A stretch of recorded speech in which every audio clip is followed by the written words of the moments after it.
Boa tarde, boa noite, tudo bem?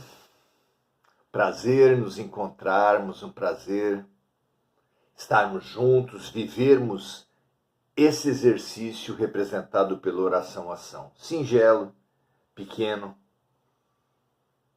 um estímulo para o exercício maior da vida. Esse sim, o grande exercício, o grande caminho, a grande ferramenta para alcançarmos o amor. Vivendo, convivendo, servindo-nos mutuamente, sendo úteis uns para os outros.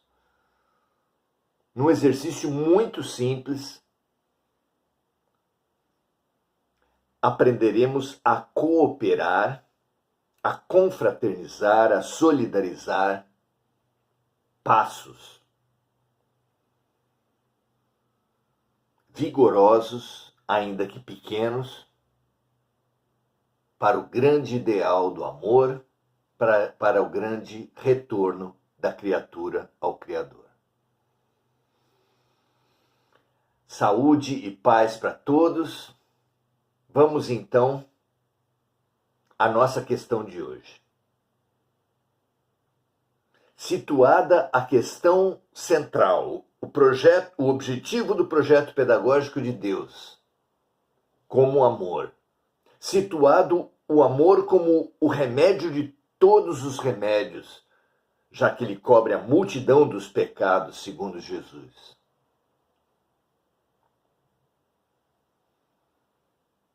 A grande questão deve ser sempre: como transpor?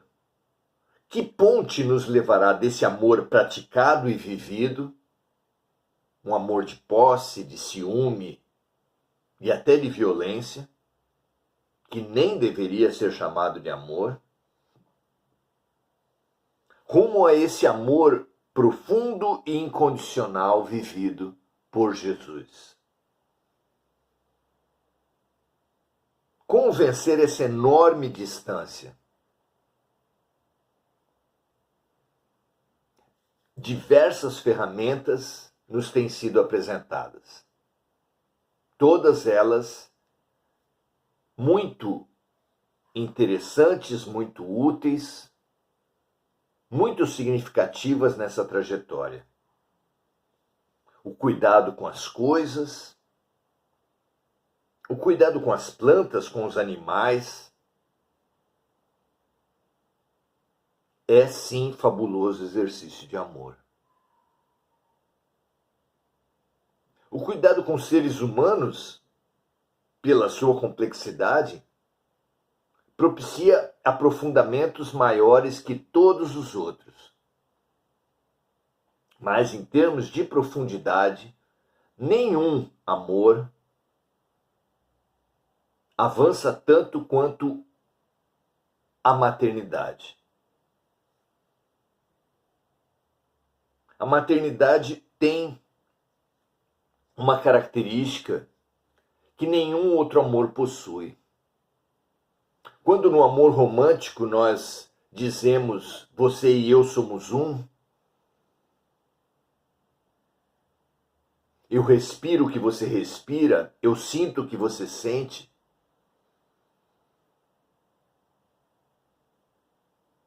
essa experiência tem uma materialidade, tem uma profundidade, tem uma realidade no amor materno, na vivência materna. É só durante a gravidez que nós respiramos o que o outro respira, sentimos o que o outro sente, comemos o que o outro come, respiramos o que o outro respira. É na matéria a maior vivência do um, ainda que não sejamos propriamente um na gravidez com as nossas mães, é o mais próximo materialmente que um ser pode estar do outro, é a gravidez.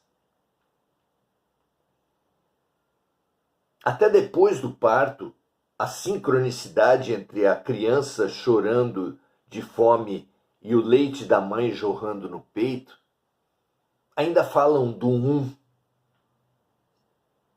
As intuições maternas,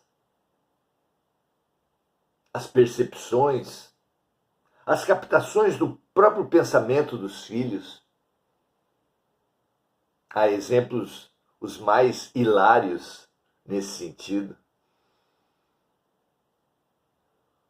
Falam desse ideal do um, desse ideal de integração, de vivência da unidade. Dentro dos inúmeros livros, dentro das inúmeras ferramentas para alcançarmos o amor, o aprendizado do amor, não haja dúvidas que o amor materno está numa das posições mais importantes. Não que ele não possa ser manchado, não que ele não possa ser pervertido, mas porque traz em si essa marca da gravidez, da amamentação, mas porque traz na matéria essa referência do um, do amor do um, do amor da integração, da unidade máxima. Muito bem. Estamos com o livro O Consolador, Chico Xavier e Emmanuel, e aqui, na pergunta 189, é apresentada a questão da maternidade nos seguintes termos: que deve fazer a mãe terrestre para cumprir evangelicamente os seus deveres, conduzindo os filhos para o bem e para a verdade? Vamos lá então. É uma resposta longa, uma das mais longas de todo o livro Consolador, e tão longa que nós responderemos em duas partes. Não deixa de ser numa homenagem a esse grande amor, a essas grandes figuras que povoam nossas vidas, a quem todos nós devemos ser gratos, mesmo que elas tenham deturpado o seu mandato de amor. Porque se nós estamos aqui é porque elas de alguma forma, mesmo que tenham pensado, mesmo que tenham tentado, não nos abortaram. E esse sacrifício de sonhos pessoais, sacrifício do seu tempo, sacrifício de parte até da sua beleza física, esse amor sacrificial, novamente, pela matéria, pelo corpo, é sim o maior símbolo do amor do Cristo, que disse: vós sereis reconhecidos pelo amor que tiverem uns pelos outros, amai-vos uns aos outros como eu vos amei. Disse isso na parte final da sua missão na Terra, quando estava à beira de dar o maior testemunho de amor que alguém já vivenciou na Terra, que é o de, sabendo perfeitamente o julgamento, a perseguição, os absurdos que seriam assacados contra ele, aceitar e dispor-se ao sacrifício. Muita gente pergunta por que Jesus, claro que se nada precisava daquela dor, por que ele submeteu a tanta dor? E a resposta para mim é clara. Nós estamos num mundo de provas e expiações, nos disseram os espíritos. Provas e expiações, numa palavra, é dor. Como poderia um mestre orientar os discípulos que vivem, que atravessam a vivência da dor apenas teoricamente, apenas por palavras, sem o exemplo. Os antigos não dizem que o exemplo vale mais do que 1000 palavras? Que seria, que força teria o Cristo para nos ensinar o amor, se não exemplificasse a lição da dor? Do berço ao túmulo, que nasceu em condições sofríveis, em região segregada e desconsiderada na Judéia, em família pobre, humilde, ainda que não miserável,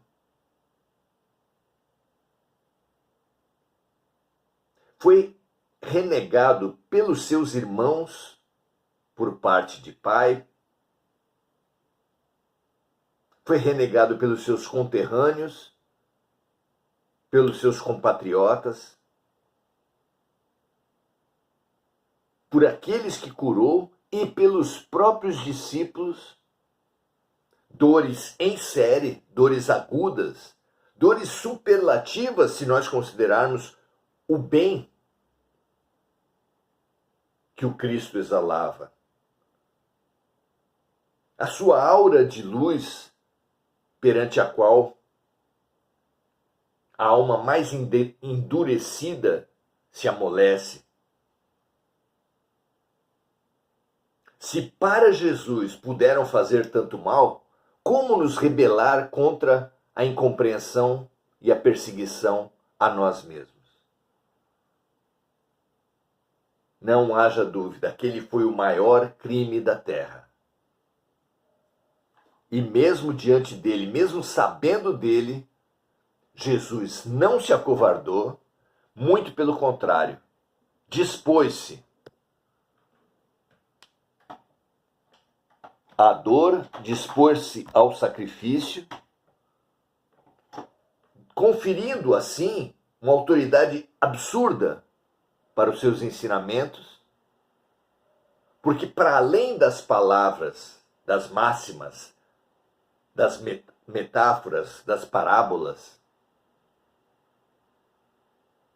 o grande legado de Jesus foi o seu exemplo.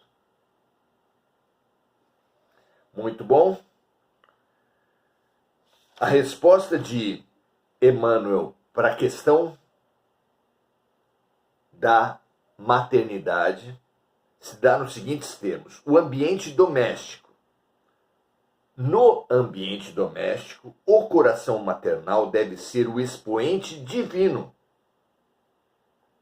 de toda a compreensão espiritual e de todos os sacrifícios pela paz da família. Aqui não devemos confundir essa exortação com um peso excessivo que o mundo machista coloca nas costas da mulher. Em momento nenhum, Emmanuel fala que é maior a responsabilidade, é maior o dever da mulher. Ele apenas fala da importância do expoente divino de toda a compreensão espiritual e de todos os sacrifícios pela paz da família. Sacrifícios que, sem dúvida nenhuma, precisam ser feitos também pelo pai, pelo marido e pelos próprios filhos.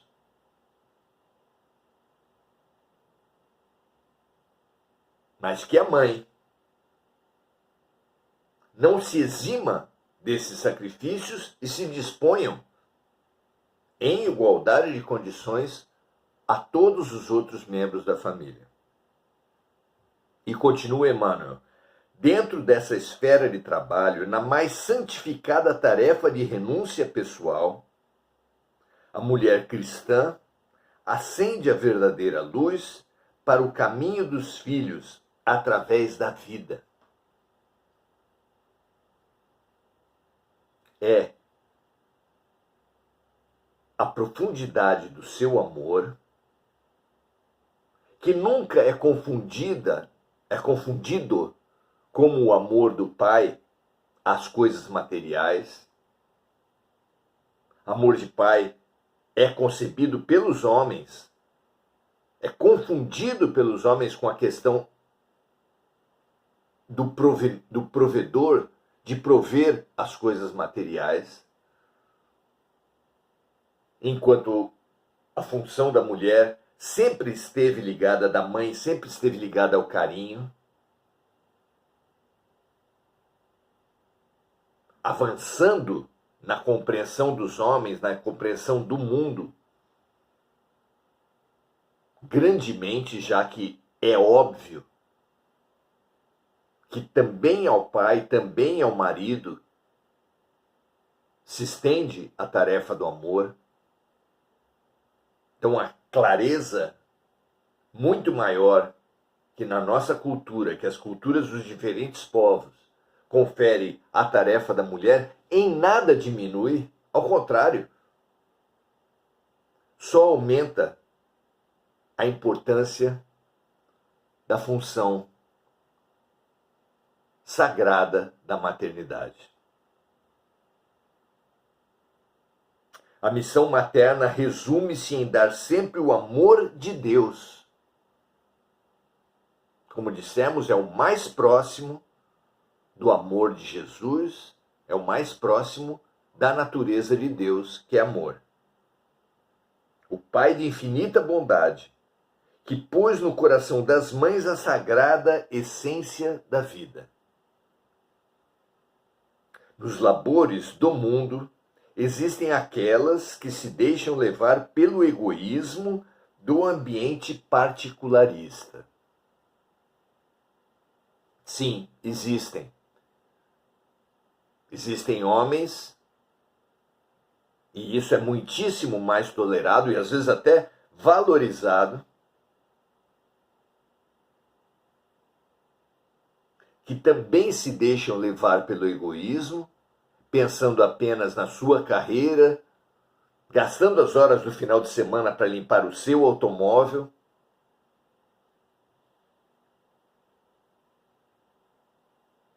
orgulhando-se de trazer o dinheiro, de trazer a comida para dentro de casa, enquanto a mãe, seguindo Jesus, nutre toda a família com o seu amor. Jesus disse: meu alimento é fazer a vontade do meu Pai. E a vontade de Deus, expressa no mandamento maior, é o amor.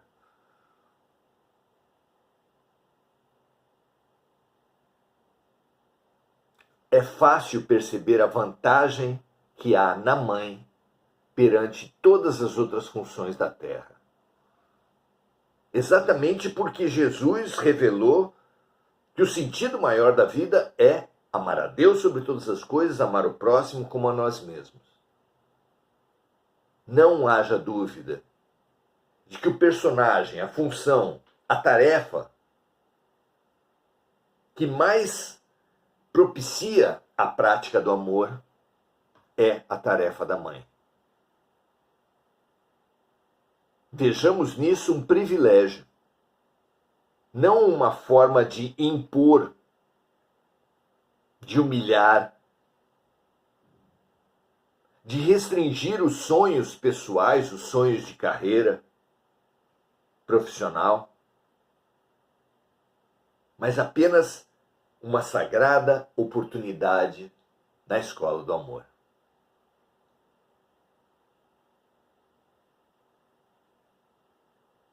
Então, no mundo, existem aquelas que se deixam levar pelo egoísmo do ambiente também egoísta da terra. Contudo, é preciso acordar a tempo, de modo a não viciar a fonte da ternura. precisa a mulher, novamente, assim como o homem, assim como a criança, assim como todas as pessoas em todas as funções, perceber a contaminação egoística do mundo. A nossa humanidade é marcada pelo egoísmo.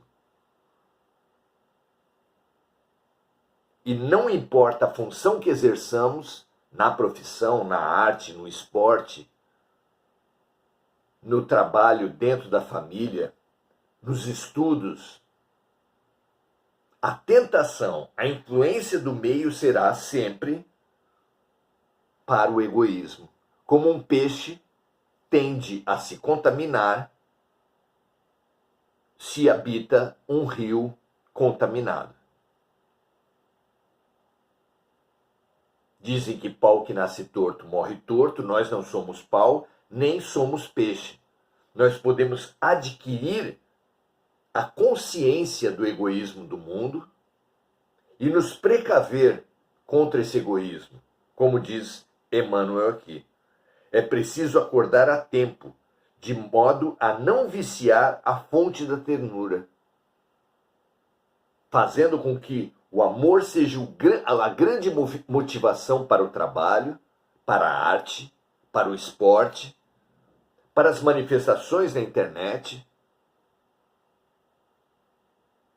para práticas das funções e dos trabalhos familiares, como avós, netos, pais e filhos, irmãos, entre outras relações de parentesco. A tudo e por tudo, banhemos, inundemos com a força do amor. Porque com amor, com verdadeiro amor, todas as tarefas são divinas. Muito bom. Vamos então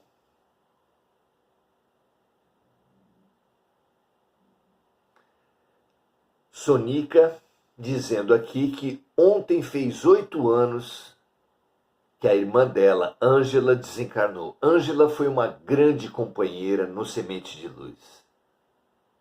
Uma companheira muito dedicada, muito amorosa, muito afetiva. Que nesses 8 anos ela tenha conseguido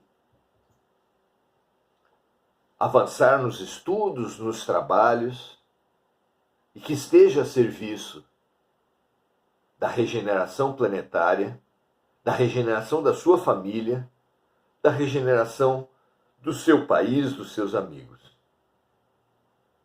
Porque é o serviço que dá sentido para a vida, como disse Jesus. Muita paz e muita luz para nossa irmã Ângela.